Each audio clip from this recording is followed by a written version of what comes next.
Forward rate model সম্পর্কে জানবো। So forward রেটটা কি? ফরওয়ার্ড রেট হচ্ছে একটা interest rate determine today. Interest রেটটা আজকে ডিটারমিন হচ্ছে for a future loan or future deposit. ধরেন you are in time zero now today. So today you are in time zero. 2 year later, this is one, this is two. 2 year later, you want to take a 1 year loan. So 2 বছর পরে এই 1 বছরের লোনের interest রেটটা কত হবে সেটা আজকে যদি আমরা ডিটারমিন করি তাহলে সেটার নাম হবে forward rate. So forward rate হচ্ছে একটা interest determine today for a future loan আর ফিউচার ডিপোজিট। সো 2 বছর পরে 1 বছরের লোনের রেট, 1 বছর পরে 1 বছরের লোনের রেট, 3 বছর পরে 1 বছরের লোনের রেট, 4 বছর পরে 1 বছরের লোনের রেট, 5 বছর পরে 1 বছরের লোনের রেট, এরকম বিভিন্ন ম্যাচুরিটিতে সেট অফ ফরওয়ার্ড রেটস যদি আমরা পাই, সেই রেট গুলোর যে কার্ভ সেটাকে আমরা বলবো ফরওয়ার্ড কার্ভ। সো ফরওয়ার্ড কার্ভটা হচ্ছে set of forward rates for different maturities with the same start date.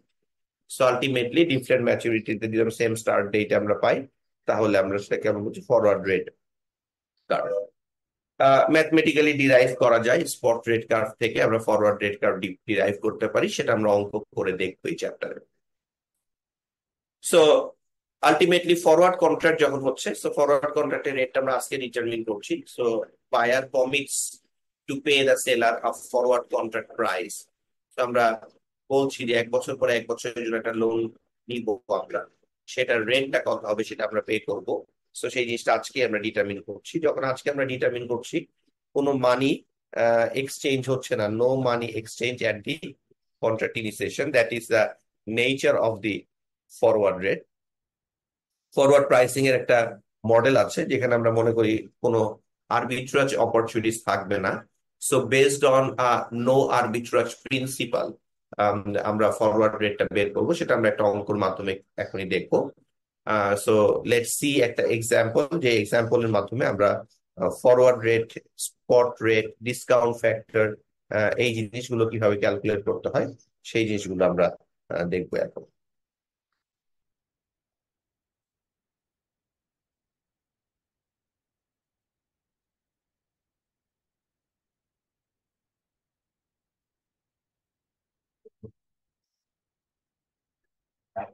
তো আমরা চলে যাব এক্সাম্পল ওয়ানে।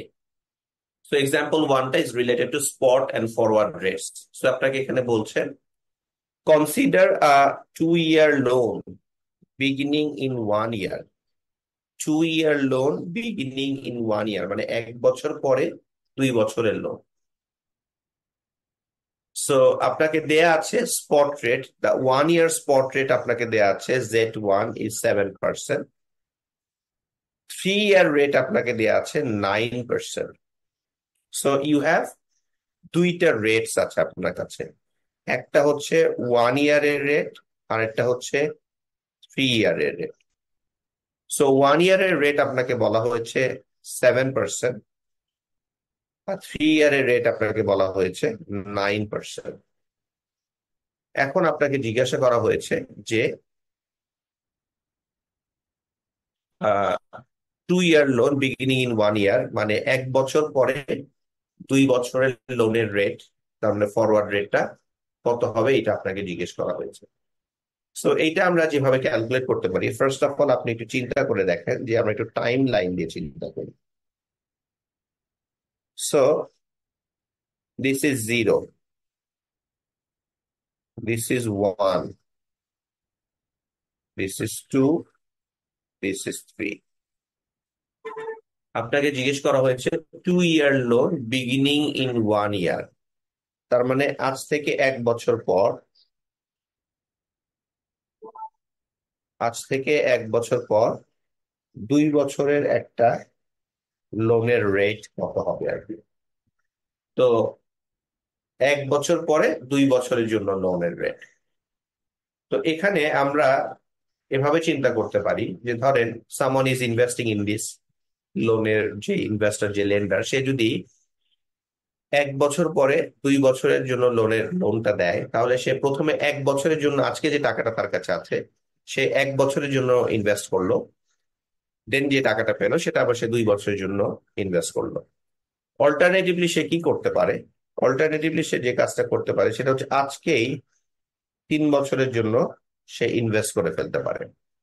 সো আজকেই যদি 3 বছরের জন্য সে ইনভেস্ট করে ফেলে, তাহলে সে পাবে হচ্ছে অন অ্যান এভারেজে 9%, যেহেতু Z3টা হচ্ছে 3 বছরের জিরো রেটটা হচ্ছে 9%। আর যদি সে আজকে 1 বছরের জন্য ইনভেস্ট করে তাহলে 7% পাবে। আর দেন 2 বছরের জন্য কত হবে সেটাই আমরা বের করব। সো এখানে আইডিয়াটা হচ্ছে যে আমরা এমন রেটে একটা ইনভেস্ট করব যেটা হচ্ছে আপনাকে আমরা বলছি যে ফরওয়ার্ড রেটটা আমাদের। সো F13 এভাবে আমরা বলছি। 1 বছরের পরে 2 বছরের জন্য রেট, সো 1 বছর পরে 2 বছর, 1 আর 2 যোগ করলে 3, সো 1,3। F13টা কত হলে দুইটা ইকুয়েশন ইকুয়াল হবে? ইকুয়েশন ইকুয়াল হবে মানে হচ্ছে আমি যদি 3 বছরের জন্য ইনভেস্ট করি তাহলে আমি পাবো হচ্ছে 1 + 0.09 টু দি পাওয়ার 3, এটা আমি পাবো 1 টাকার ফিউচার ভ্যালু। আর যদি আমি 1 বছরের জন্য ইনভেস্ট করি তাহলে 1 বছর পরে পাবো 1 + 0.07। দেন এটাকে আমি রিইনভেস্ট করবো আরো 2 বছরের জন্য 1 + F13 two the power 2। So এফটা কত হলে এই ইকুয়েশনটা সমান হবে সেটাই হচ্ছে ফরওয়ার্ড রেট। সেখান থেকে আমরা বের করতে পারি। তো বের করার জন্য আমরা কি করব? আমরা হচ্ছে 1 + 0.09 to the power 3 divided by 1 + 0.07, এটা করলে আমি পাচ্ছি 1 + F13 স্কোয়ার।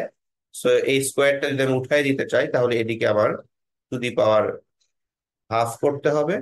আর আমি যদি F13 শুধু পেতে চাই তাহলে এই যে রেজাল্টটা হবে সেখান থেকে আমার 1 মাইনাস করলে আমরা পেয়ে যাব, তখন আর এই ওয়ানটা থাকবে না আর কি। সো সেটা যদি আমরা করি, তো আমাদের BA2+ প্রফেশনাল ক্যালকুলেটরটা যদি আমরা নেই, তো সেখানে আমরা 1.09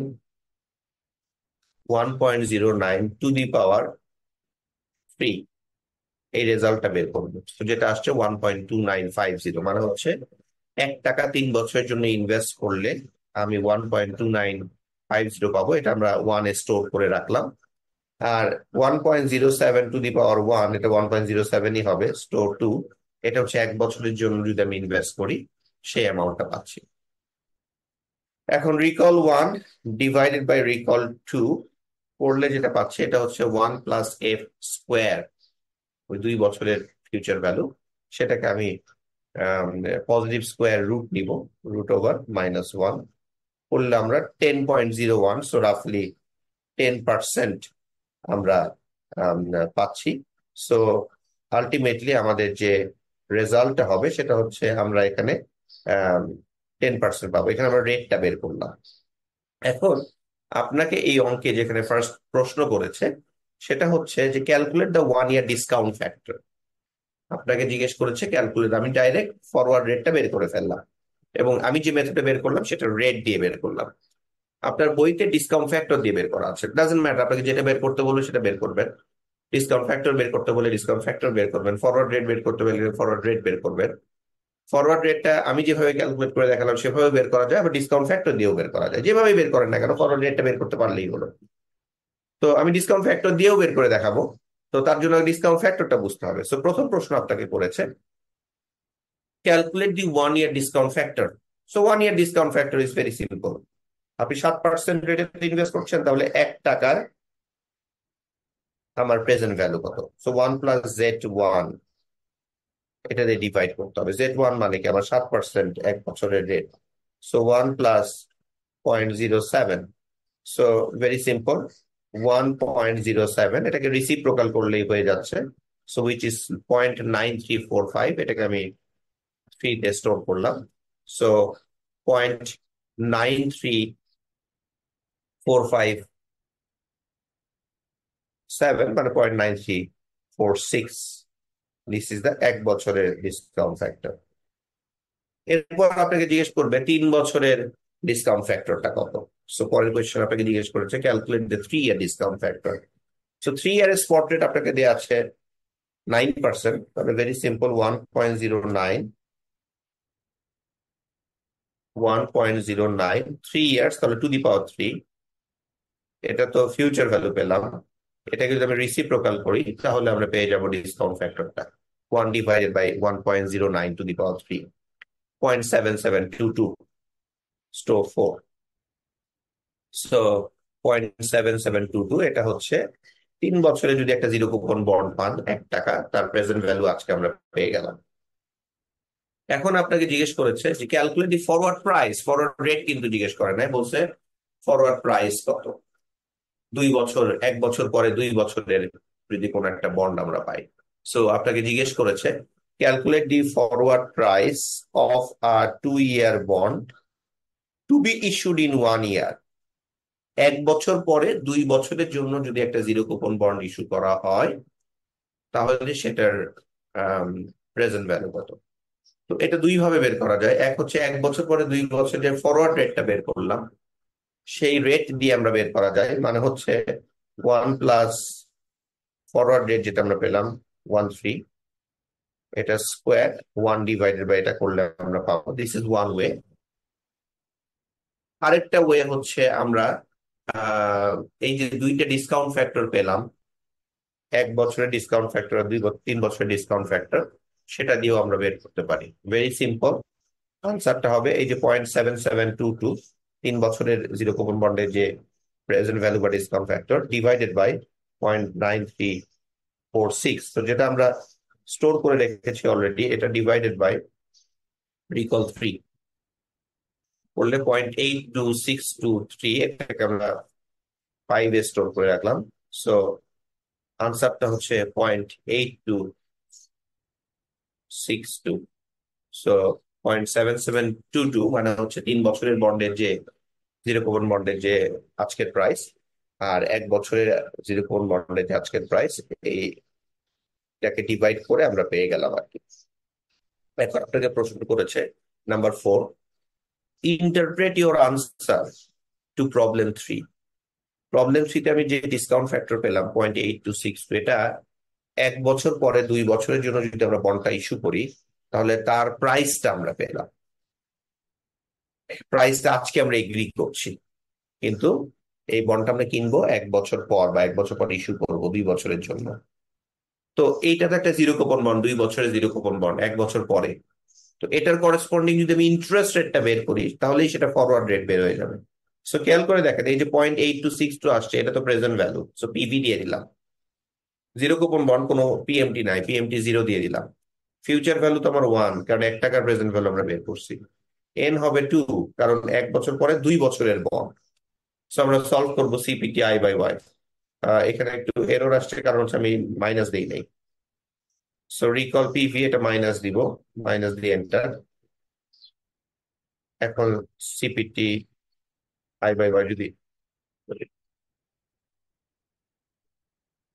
রিকল এন হচ্ছে 2, রিকল পিভি, এটা মাইনাস দিয়ে পিভি প্রেস করব, তারপর recall PMT 0, recall FV 1। So আমরা এখন সিপিটি দিয়ে I/Y প্রেস করবো। দেখেন 10.0139, যেটা আমরা বের করেছিলাম আমার 3তে স্টোর করা কততে স্টোর করেছিলাম, ওটা স্টোর করি নাই।